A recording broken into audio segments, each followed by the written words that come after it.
bersyukur kita kepada Allah Subhanahu wa taala. Dalam kesempatan kali ini kita kembali diberikan oleh Allah Subhanahu wa taala satu inayah, hidayah serta pertolongannya sehingga kita bisa melanjutkan kajian-kajian kita. Kemudian insyaallah pada kesempatan kali ini kita akan meneruskan pembahasan tentang ikhtilat, yaitu beberapa ikhtilat yang diperbolehkan dalam syariat Islam. Ikhtilat secara bahasa yaitu bercampur. Adapun secara istilah syar'i yaitu bercampurnya antara wanita dan lelaki asing. Ya, maksud lelaki asing di sini adalah non-mahram, bercampurnya wanita dan lelaki asing dalam satu tempat yang biasanya terjadi pembicaraan atau pandangan antar keduanya. Dan sekali lagi yang dimaksud dengan lelaki asing di sini, lelaki asing bagi seorang wanita adalah lelaki yang boleh menikahinya, seperti anak paman, anak tetangga yang tidak ada keterkaitan darah. Jadi yang dimaksud dengan laki-laki asing di sini bukan saja para turis yang non WNI gitu ya, tapi seluruh laki-laki yang bisa menikahi seorang wanita itu, maka laki-laki itu adalah laki-laki asing untuk sang wanita. Nah, hukum asal berikhtilat antara wanita dan laki-laki adalah mahdzur, terlarang, tidak boleh. Akan tetapi pada sebagian keadaan ikhtilat menjadi boleh jika ada kepentingan darurat menurut syara, atau karena ada kepentingan lainnya, ada maslahat serta adat yang tidak bertentangan dengan syariat Islam. Di antara contoh ikhtilat yang diperbolehkan karena darurat, sebagaimana yang dikatakan oleh seorang ulama Syafi'iyah, yaitu Imam Nawawi rahimahullah, dia mengatakan, para sahabat madhab kami mengatakan tidak ada perbedaan keharaman khalwat. Ketika beliau rahimahullah mengatakan khalwat, maka sudah pasti terjadi ikhtilat. Khalwat itu berdua-duaan. Nah, khalwat ini yang melazimkan terjadinya ikhtilat itu diperbolehkan jika dalam keadaan darurat. Sebab asal khalwat atau ikhtilat ini tidak boleh. Tapi dalam keadaan darurat itu diperbolehkan. Seperti seorang lelaki yang mendapatkan seorang wanita tertinggal di jalanan yang tidak aman baginya. Misalkan kita sedang mengendarai motor melewati sebuah bukit gunung yang tidak ada orang di sana. Di satu tempat yang terkenal tidak aman bagi wanita. Nah, tiba-tiba kita menemui seorang wanita, seorang muslimah di sana yang tertinggal oleh rombongannya. Maka tidak mengapa bagi kita untuk berkhalwat dan berikhtilat dengannya dengan membawanya ke tempat yang lebih aman. Bahkan hal ini menjadi wajib jika dikhawatirkan adanya laki-laki lain yang akan menyakitinya. Nah, ini menurut Imam Nawawi tidak ada khilaf para ulama dalam membolehkan masalah semacam ini. Atau seperti ikhtilat yang terjadi antara seorang laki-laki yang membawa lari seorang wanita yang akan dinodai kehormatannya. Dia kabur, lari, kemudian kita berjumpa dengannya, maka kita bawa dia untuk menyelamatkan dirinya. Itu dalam keadaan darurat. Para ulama sepakat membolehkannya, seperti ijma, membolehkan hal ini. Kemudian sekarang ikhtilat dan hajah. Ikhtilat karena adanya kepentingan. Ini ada beberapa bentuk ikhtilat dalam kondisi penting. Penting ini di bawah kondisi darurat. Setelah darurat baru penting. Nah, di antaranya al-ikhtilat li ijra'il mu'amalat syar'iyyah. Ikhtilat untuk melaksanakan muamalat syariah. Ini diperbolehkan. Seperti jual beli. Seorang wanita boleh belanja kepada warung yang ditunggu oleh seorang laki-laki. Kemudian seperti menjadikan seorang wanita sebagai saksi. Ini pun tidak apa-apa. Akan tetapi pada ikhtilat semacam ini disyaratkan tidak boleh khalwat. Tidak boleh khalwat, artinya tidak boleh berdua-duaan saja. Harus ditemani oleh mahram. Sebab Rasulullah SAW melarang seorang muslimah atau seorang rajul berkhalwat dengan seorang muslimah. Rasulullah SAW melarang seorang laki-laki berkhalwat dengan seorang wanita. Satu hadis sahih yang diriwayatkan oleh Imam Bukhari, Rasulullah SAW bersabda, "La yakhluwanna rajulun bimra'atin wa la tusafiranna imra'atun illa wa ma'aha mahramun." Tidak boleh seorang rajul, seorang laki-laki berkhalwat atau berdua-duaan dengan seorang wanita. Wala tusaffiranna imra'atun illa wa ma'aha mahramun. Dan tidak boleh seorang wanita melakukan safar kecuali disertai oleh mahram. Jadi ikhtilat dalam muamalah syariah ini diperbolehkan, akan tapi disyaratkan untuk tidak khalwat atau untuk tidak berdua-duaan. Kecuali kalau warungnya di tempat umum seperti di pinggir jalan, nah ini tidak dihukumi sebagai khalwat. Kemudian yang kedua di antara bentuk ikhtilat hajah, ya ikhtilat yang penting sehingga ikhtilat diperbolehkan, yaitu ikhtilat untuk menjadi saksi. Seorang wanita boleh menjadi saksi dalam urusan harta dan hak-haknya. Hal ini berdasarkan firman Allah Subhanahu wa taala dalam surat Al-Baqarah ayat 282. Sini ayatul dain, ayat yang paling panjang dalam kitabullah. Allah Subhanahu wa taala berfirman, "A'udzubillahi minasyaitonir rajim. Ya ayyuhalladzina amanu idza tadayantum bidainin ila ajalin musamma faktubuh." Hai orang-orang yang beriman, apabila kamu bermuamalah, berhutang tidak secara tunai untuk waktu yang ditentukan, hendaklah kamu menulisnya. Sampai firman Allah Subhanahu wa taala, "Wastashhidu syahidaini min rijalikum." Dan hendaklah menjadikan 2 orang saksi dari laki-laki kalian, artinya dari laki-laki kaum muslimin. Fa illam yakuna rajulaini, jika tidak ada 2 orang laki-laki, farajulun wa imra'atan, maka boleh digantikan 1 orang laki-laki itu dengan 2 orang wanita. Jadi 1 laki-laki plus 2 orang wanita yang menjadi saksi. Nah, ketika 2 orang wanita ini diboleh dijadikan saksi, maka ini melazimkan dirinya untuk hadir ke tempat saksi. Artinya di sini sudah tentu terjadi ikhtilat antara laki-laki dan wanita. Syekh Dr. Abdul Karim Zaidan mengambil istimbat dari ayat ini, seorang wanita boleh menjadi saksi dalam urusan harta dan hak-haknya. Selanjutnya, ikhtilat yang ketiga, ikhtilat yang diperbolehkan, ikhtilat untuk melayani tamu. Bagi seorang wanita boleh berkumpul bersama tamu laki-laki jika didampingi oleh suaminya, disertai adanya kepentingan yang disyariatkan dalam kehadirannya. Karena dengan adanya suami bersamanya, maka ini meniadakan makna khalwat. Tidak ada khalwat. Yang ada hanya ikhtilat. Dan seorang wanita, seorang muslimah boleh berikhtilat karena ada kepentingan ini. Karena untuk melayani tamu. Seperti menyuguhkan makanan atau minuman, itu tidak apa-apa. Hal ini berdasarkan hadis sahih dari Sahal. Dia berkata, "Lamma arrasa Abu Usaid As-Sa'idi da'an Nabiya sallallahu alaihi wasallam wa ashabahu."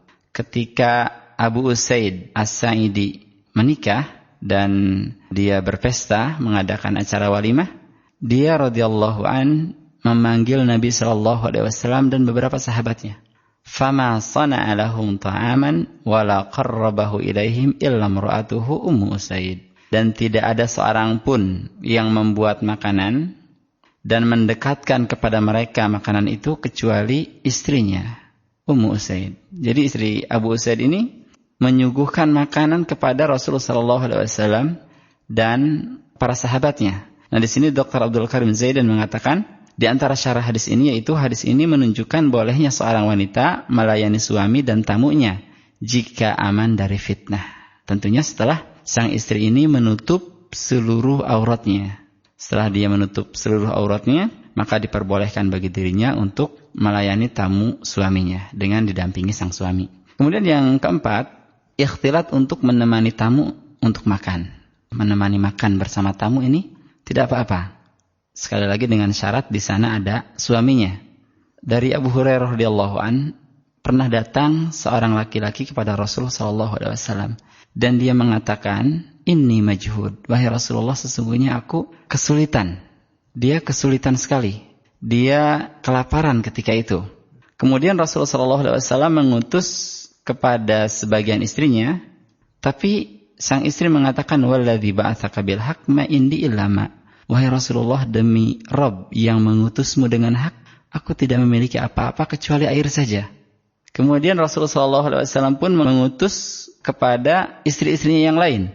Tapi seluruhnya mengatakan, "Walladzi ba'atsaka bil haqq ma indi illa ma." Wahai Rasulullah, demi Rabb yang mengutusmu dengan kebenaran, aku tidak memiliki apa-apa kecuali air.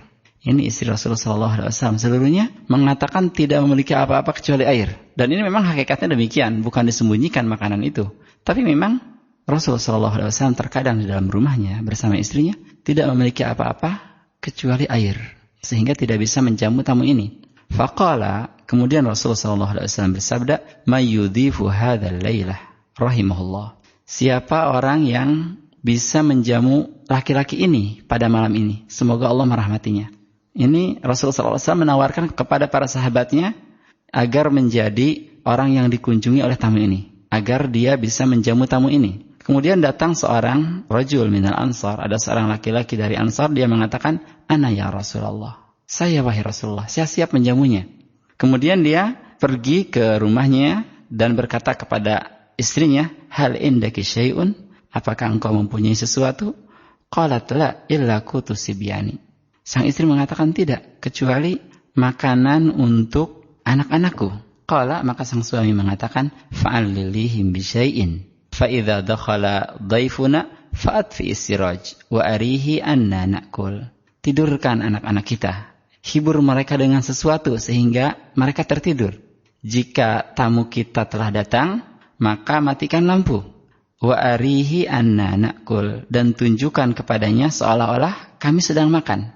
Nah, ini dalil ini ya, hadis ini menunjukkan bahwa sang istri dan sang suami dari golongan Ansar ini makan bersama tamunya, ya, makan bersama tamunya. Dan ini merupakan dalil bahwa boleh bagi seorang wanita menemani tamunya untuk makan jika di sana ada sang suami. Jadi ikhtilat semacam ini itu diperbolehkan, ya, ikhtilat untuk menemani makan seorang tamu. Kemudian ikhtilat selanjutnya, ikhtilat dalam kendaraan umum. Bahkan ini terkadang masuk ke dalam kategori darurah, bukan hajah. Jika seorang muslimah harus mengendarai kendaraan umum untuk hal-hal yang disyariatkan seperti menjenguk orang tua, memenuhi kebutuhannya, atau pergi ke rumah sakit untuk berobat, boleh baginya untuk menaiki kendaraan umum walaupun di dalam kendaraan itu bercampur antara laki-laki dan wanita. Karena ini darurat, apalagi bagi orang-orang yang tidak memiliki kendaraan pribadi, maka diperbolehkan, syariat membolehkan seorang muslimah untuk menaiki kendaraan umum walaupun dipastikan terjadi ikhtilat di dalamnya. Selanjutnya, al-ikhtilat lil qiyam bi amal jihad. Ikhtilat ketika berjihad. Berdasarkan hadis riwayat Imam Bukhari, an Rubai binti Muawidh qalat, dari Rubai binti Muawidh dia berkata, Rubai di sini adalah seorang sahabiyah, seorang wanita sahabat. Kunna ma'an Nabi sallallahu alaihi wasallam nasqi wa nudawil jarha. Kami bersama Rasulullah sallallahu alaihi wasallam dalam pertempuran, nasqi wa nudawil jarha. Kami memberi minum dan juga mengobati orang-orang yang luka.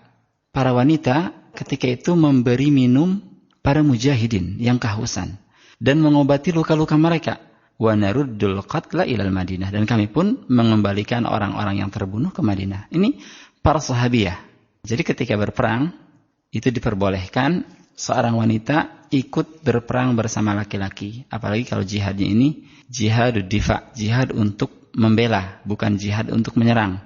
Ini diperbolehkan bagi seorang muslimah untuk turun ke medan jihad, dan biasanya mereka berperan sebagai dokter, berperan sebagai pembantu untuk memberi minum para mujahidin dan mengobati luka-luka mereka. Dan hal ini pun berdasarkan hadis Anas bin Malik, dia berkata, karena Rasulullah sallallahu alaihi wasallam yagzu bi Ummi Sulaim wa niswatin minal ansar. Rasulullah sallallahu alaihi wasallam dahulu pernah berperang bersama Ummu Sulaim dan beberapa wanita dari kalangan Ansar.